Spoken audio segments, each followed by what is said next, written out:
جاؤ کھانے کا بندوبست کرو، لیکن پہلے گاڑی کی ڈگی سے میری وائن کی بوتل، برف اور ایک گلاس دیتی جانا۔ سہانا نے پھٹی پھٹی نگاہوں سے اسے دیکھا تو وہ چیخا، ایسے کیا دیکھ رہی ہو؟ میں نے فارسی تو نہیں بولی کہ سمجھ میں نہیں آئی تمہیں؟ کھڑی میرا منہ کیا دیکھ رہی ہو؟ جو کہا ہے کرو۔ سہانا جو ابھی پہلے جھٹکے سے ہی نہیں سنبھلی تھی، وائن کا سن کر جیسے اسے یقین نہیں آ رہا تھا، مرے مرے قدموں سے کچن کی طرف جا کر شوہر کے حکم کے مطابق کام کرنے لگی، اور دل میں سوچا صبح ہی امی ابو کو سب کچھ بتاؤں گی۔ کتنا بڑا دھوکہ کیا ہے تبریز نے ہمارے ساتھ۔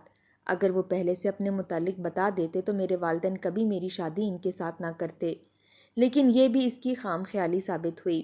تبریز نے سونے سے پہلے ہی سے اچھی طرح سے سمجھا دیا تھا کہ اس سب کے بارے میں کسی سے کچھ بھی نہ کہے۔ دیکھو سہانا، مجھے یہ بات بالکل پسند نہیں کہ کوئی میرے معاملات میں دخل اندازی کرے، اس لیے عقل مندی اسی میں ہے کہ تم کسی سے کچھ نہ کہو۔ اب میں تمہارا شوہر ہوں اور میرا حکم ماننا تمہارا فرض ہے۔ اگر تم نے اپنی یا میری فیملی میں کسی سے کوئی بات کی تو پھر اچھا نہیں ہوگا، اس نے نشے میں دھت لہجے میں کہا اور سو گیا۔ سہانا ساری رات روتی رہی۔ ایک چھوٹی سی عمر، دوسرا شادی کے نام پر دھوکا، اسے کچھ سمجھ نہیں آ رہی تھی کہ کیا کرے۔ فجر کی اذان سن کر اس نے نماز پڑھی اور دعا کی کہ اللہ تعالیٰ میرے حق میں آسانی فرما، مگر آنے والی زندگی سہانا کے لیے سوائے دکھ اور تکلیف کے کچھ نہ لانے والی تھی۔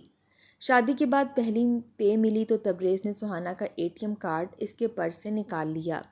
سہانا کو اس وقت معلوم ہوا جب کچھ دن بعد وہ آفس سے واپسی پر کچھ لینے کے لیے مال میں رکی۔ کارڈ نکالنے کے لیے بیگ کھولا تو کارڈ غائب تھا۔ وہ پارکنگ میں گاڑی میں بیٹھے تبریز کے پاس گئی اور پریشانی سے بتایا کہ تبریز، لگتا ہے کہ میرا ATM کارڈ کہیں گر گیا ہے۔ تو تبریز نے بڑی اطمینان سے جواب دیا کہ وہ تو میرے پاس ہے۔ آپ کے پاس؟ ہاں، تم کیا کرو گی؟ اسے رکھ کر سارا خرچہ تو میں کرتا ہوں، اس لیے میں نے کارڈ تمہارے بیگ سے نکال لیا ہے۔ اگر کچھ لینا ہو تو مجھے بتا دیا کرو، میں لے آؤں گا۔ چلو اب بیٹھ جاؤ، گاڑی میں چلتے ہیں۔ یہ کہہ کر اس نے بغیر سہانا کی بات سنے گاڑی سٹارٹ کر دی اور سہانا شوق کے عالم میں گاڑی میں بیٹھ گئی۔ اب سہانا کی ساری تنخواہ تبریز لے لیتا اور جیسے ہی تنخواہ آتی وہ شراب کی بوتلیں لے آتا، اگرچہ وہ گھر کی گروسری اور دوسری اشیاء لے آتا تھا، مگر وہ سہانا کو ایک پائی بھی نہیں دیتا تھا۔ کہیں آنا جانا ہوتا تو خود ساتھ جاتا، اسے کسی کے ساتھ گھلنے ملنے کی اجازت نہیں تھی، حتیٰ کہ والدین کے گھر بھی رکنے کی اجازت نہ تھی۔ جب بھی سہانا کے گھر جاتا تو سب کے ساتھ یوں گھل مل کر رہتا جیسے سہانا کے ساتھ اس کا رویہ بہت اچھا ہو۔ اگر کبھی سہانا کی والدہ کہتی کہ سہانا کو کچھ دن رہنے دو تو وہ کہتا، میرا دل سہانا کے بغیر بالکل نہیں لگتا، میں تو اداس ہو جاتا ہوں۔ شاید تبریز کو ڈر تھا کہ وہ اس کے کرتوتوں کو سب کے سامنے کھول نہ دے۔ جب بھی اس کے بھائی یا والدین اسے روکنے کے لیے کہتے تو وہ خود کوئی نہ کوئی بہانہ بنا دیتی۔ اسی دوران اس کے ہاں پہلی بیٹی پیدا ہوئی۔ سہانا نے سوچا شاید بیٹی کی محبت اس کو بدل دے گی، مگر تبریز پر تو الٹا ہی اثر ہوا۔ وہ بچی سے پیار تو کرتا تھا مگر سہانا کے ساتھ اس کا رویہ بگڑتا ہی جا رہا تھا۔ ذرا ذرا سی بات پر اس پر ہاتھ اٹھاتا، گندی گالیاں بکتا۔ وہ اگر اسے منع کرتی تو کہتا، کتیا تیری اتنی ہمت کہ میرے آگے زبان چلائے۔ وہ اب اسے ذہنی ٹارچر کرنے لگا تھا۔ یہ سب چیزیں اس کا معمول بن چکی تھیں۔ کبھی کبھی سہانا سوچتی اسے آفیسرز کی مدد لینی چاہیے، وہ خود بھی تو پولیس والی ہے۔ پھر سوچتی کہیں وہ بھی تبریز کے ہی ساتھی نہ ہوں اور تبریز سے اس کی شکایت ہی نہ لگا دیں۔ اگر تبریز اس طرح کا ہے تو یقیناً دوسرے بھی پولیس میں بھرتی مرد ایسے ہی ہوں گے، بظاہر بے حد سلجھے ہوئے اور اصل میں نہایت مکروہ۔ لیکن اس دن تو حد ہی ہو گئی۔ تبریز نے اسے پولیس اسٹیشن ڈراپ کیا اور خود یہ کہہ کر گھر واپس چلا گیا کہ اس کی طبیعت ٹھیک نہیں ہے۔ سہانا نے کچھ دیر تو کام کیا، پھر سوچا اسے چھٹی لے کر گھر چلے جانا چاہیے، لہٰذا اس نے اپنے افسر سے بات کی اور ٹیکسی کے ذریعے پہلے بیٹی کو ڈے کیئر سے پک کیا، پھر گھر پہنچی۔ چابی اس کے پاس ہی تھی۔ اس نے دروازہ کھولا اور بیٹی کو اس کے کوٹ میں لٹایا اور اپنے کمرے کی طرف بڑھی۔ دروازہ کھولنے پر جو منظر اسے نظر آیا، اس کے پیروں کے نیچے سے زمین کھسک گئی۔ تبریز بستر میں ایک جوان لڑکی کے ساتھ نہایت ناقابل اعتراض حالت میں موجود تھا۔ اس لڑکی کی نظر سہانا پر پڑی تو وہ ہڑبڑا گئی۔ اس نے تبریز کی توجہ سہانا کی طرف دلائی، مگر تبریز نے سہانا پر نگاہ ڈالنا بھی گوارا نہ کیا اور اپنے کام میں مشغول رہا۔ سہانا نے بیٹی کو اٹھایا اور ٹیکسی میں بیٹھ کر والدین کے ہاں پہنچ گئی۔ ماں کو دیکھتے ہی اس کے ضبط کا بندھن ٹوٹ گیا۔ وہ اس قدر ٹوٹ کر روئی کہ ماں بھی گھبرا گئی۔ انہوں نے اسے پانی پلایا، آرام سے بٹھایا، بچی کو لے کر بستر پر ڈالا اور پوچھا، سہانا بیٹی ہوا کیا ہے؟ کیا تبریز سے تمہاری لڑائی ہوئی ہے؟ اس نے پہلے دن سے لے کر اب تک کی ساری کہانی اپنی ماں کو سنا دی۔ سب سننے کے بعد ماں نے جو بات کہی اس نے سہانا کو حیرت میں ڈال دیا۔ میری بچی، یہ تو ہر عورت کے ساتھ ہوتا ہے، میاں ہوتا ہی کمذات ہے، دوسری عورتوں کے ساتھ تعلق رکھتا ہے، کسی کا شرابی جواری ہے، مگر اچھی عورتیں صبر کرتی ہیں۔ بچی والدین اور بھائیوں کی عزت کی خاطر سب خاموشی سے سہتی ہیں۔ گھر بسانا آسان نہیں ہوتا میری جان، تم ان سب باتوں کا ذکر اپنے بابا اور بھائیوں سے مت کرنا، ورنہ بات بڑھ جائے گی اور تیرا گھر برباد ہو جائے گا۔ پر امی، یہ کہاں لکھا ہے کہ مرد چاہے شراب پیے، زنا کرے، ہم جنس کے ساتھ روابط رکھے، بد کردار ہو، بیوی پر ہاتھ اٹھائے، اس کا پیسہ کھائے اور بیوی یہ سب برداشت کرے تاکہ اس کے والدین کی بے عزتی نہ ہو؟ کیا کسی عورت کا بد کردار مرد کے ساتھ اس کے ہر ظلم و زیادتی کے باوجود رہنا ہی صبر ہے؟ اگر وہ اس سے نجات حاصل کر کے ایک پرسکون زندگی گزارنا چاہے تو اس بات سے اس کی اور اس کے خاندان کی عزت پر حرف آ جائے گا۔ ایسا ہی ہے میری جان، ہمارا معاشرہ ایسی عورت کو اچھا نہیں سمجھتا جو خلا لے لے، مرد چاہے کتنا ہی بد کردار اور ظالم ہو۔ طلاق کی صورت میں کوئی بھی اسے الزام نہیں دیتا، بلکہ عورت ہی قصوروار ٹھہرتی ہے۔ ہمیں کیا معلوم تھا کہ تبریز ایسے نکلے گا؟ تمہارے بابا اور بھائیوں نے تو بڑی چھان پٹک کے بعد ہی تمہارا ہاتھ اس کے ہاتھ میں دیا تھا۔ محلے دار، آس پڑوس، پولیس اسٹیشن، ہر جگہ پر سب نے اس کی تعریف ہی کی تھی۔ اس سے زیادہ ہم کیا کر سکتے تھے بیٹا؟ بیٹا، جو کچھ تم اب بتا رہی ہو ایک مرد کے بارے میں، یہ سب تو صرف ایک بیوی ہی جان سکتی ہے۔ شاید والدین بھی اپنی اولاد کو اتنا اچھی طرح سے نہیں جانتے جتنا کہ شوہر بیوی ایک دوسرے کو جانتے ہیں۔ تبھی تو میاں بیوی کو ایک دوسرے کا لباس کہا گیا ہے۔ اب کیا ہو سکتا ہے میری بچی؟ صبر کرو اور اپنا اور ہمارا پردہ برقرار رکھو۔ ماں کے سمجھانے پر سہانا سسکنے لگی۔ پر امی، اللہ تعالیٰ نے تو ایسا کچھ نہیں کہا۔ اللہ پاک تو کہتا ہے کہ مرد ہو یا عورت، افضل وہ ہے جو اپنی عزت اور عصمت کی حفاظت کرے، اور طلاق کے لیے ایک شرط یہ بھی ہے کہ مرد یا عورت بد کردار ہوں تو ان سے چھٹکارا پایا جا سکتا ہے۔ پھر معاشرہ یہ کیوں چاہتا ہے کہ جس بیٹی کو والدین شہزادیوں کی طرح پالتے ہیں اسے غلاموں کی طرح ظلم سہتے سہتے مر جانا چاہیے، مگر اف بھی نہیں کرنی چاہیے؟ امی، میں یہ سب برداشت نہیں کر سکوں گی، مجھے لگتا ہے میرا دل پھٹ جائے گا۔ نہ میری جان، ایسا مت کہو، سب ٹھیک ہو جائے گا، میں دعا کروں گی تمہارے اور تبریز کے حق میں، تبریز کو بھی سمجھاؤں گی۔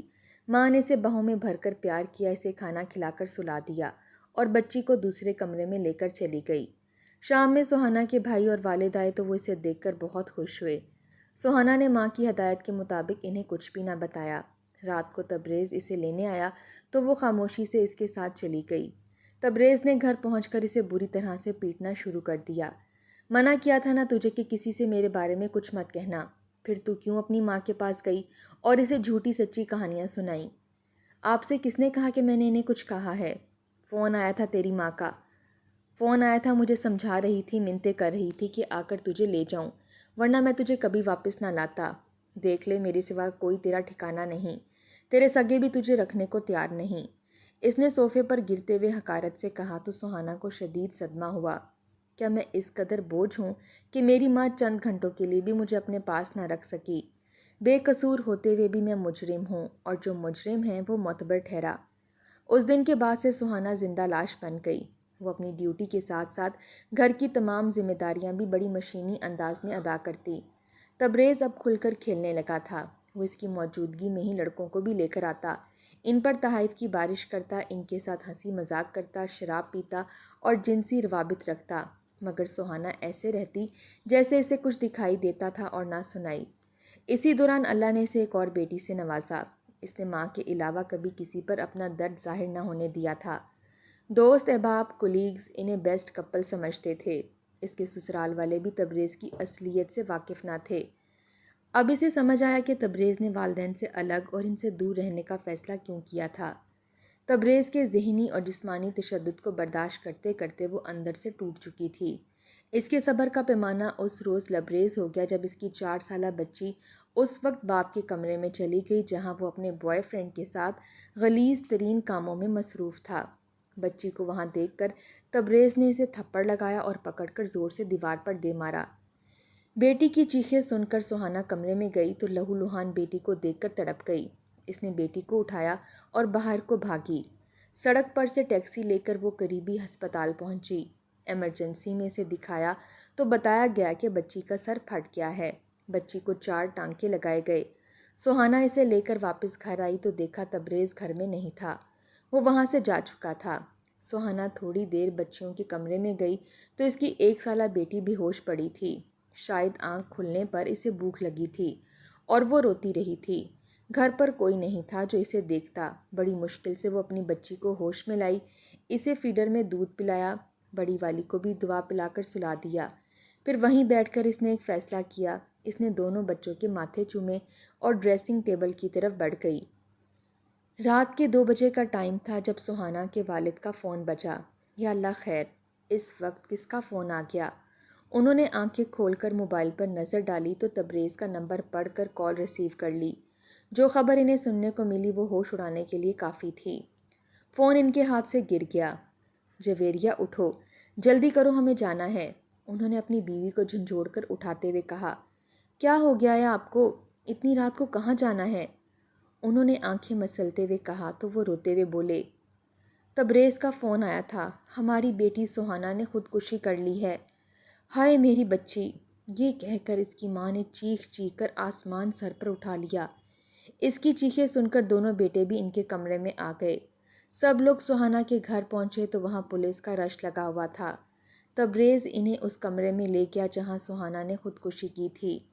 لاش تو پوسٹ مارٹم کے لیے لے لی گئی تھی، مگر ڈریسنگ ٹیبل پر سرخ لپسٹک سے لکھی تحریر نہ صرف سہانا کے والدین بلکہ ہمارے معاشرے کے سب والدین کے لیے عبرت تھی۔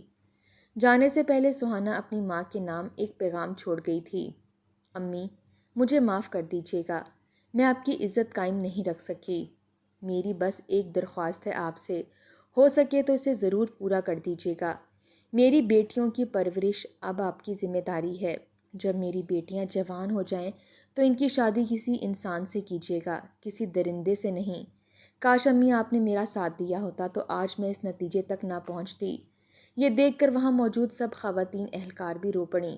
انہیں سمجھ آ چکی تھی کہ ان کی پیاری سی ہنس مکھ کلیگ اندر سے کتنی دکھی تھی، اور اسے دکھی کرنے والا کوئی اور نہیں، اس کا اپنا شوہر تھا۔